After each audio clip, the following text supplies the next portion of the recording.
founder of Rem3dy Health, for Founder Friday. Melissa, we're here in your factory, I guess, in Smethwick in the West Midlands. Mm-hmm. Tell me a bit about yourself and your business, where it came from. So I'm Melissa. I'm the CEO and founder at Rem3dy Health. Rem3dy Health is developing 3D printing technology to personalize preventative and curative health. We're most well known for our brand Nourish, which is the world's first and only authentically manufactured personalized gummy vitamin, but we actually do a whole lot more. And we're here in Alpha site, which is just outside West Bromwich, where we are not only making products for consumers, but we're also building every single machine that we use within the factory. So you had a couple of businesses before. The last time you were employed, you were a waitress years ago. You came over from the States to study for a master's at Lancaster. Tell me, what is it that you like about building a business as opposed to working for somebody else? Well, I think, you get to be in charge of your own life, but at the same time, the biggest thing that makes me get out of bed every day is that you get to do something that you chose, that you are passionate about. You get to choose the people you do it with, and you get to be the master of your own destiny. I think at the end of the day, there are lots and lots of great roles that are on an employed basis.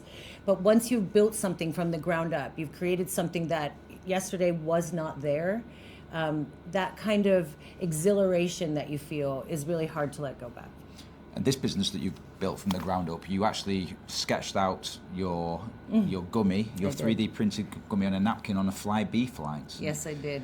Yes. So when I was doing my previous company, I was on my way home.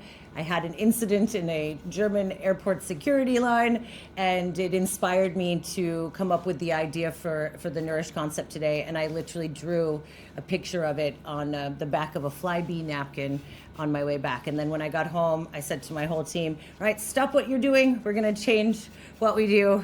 And they were incredibly good sports, and they have been.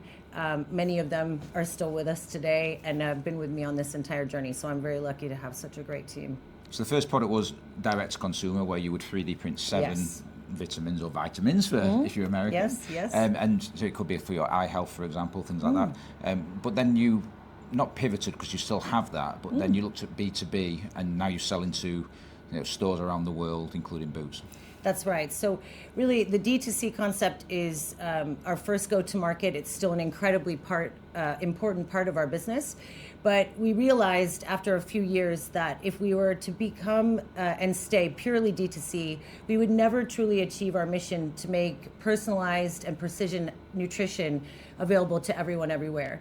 And in order to make that dream come true, we had to find new and bigger ways of manufacturing our precision nutrition products. So my tech team and I in 2023 started creating designs for a new technology called the NBR. That line is now running downstairs. It is the world's first high-speed personalization line, 352 depositing nozzles, depositing simultaneously, producing 500,000 seven-layer gummies a day, which has allowed us to launch in over 25,000 retail locations across Europe, with many more planned for this year. So you've built some amazing businesses, but there's not a lot of funding that goes into female founders. You're a female sole founder. Yes. One of the things you heard, or one of the questions you've heard, is, do I need to bring on board a male co-founder purely for the reasons of raising investment?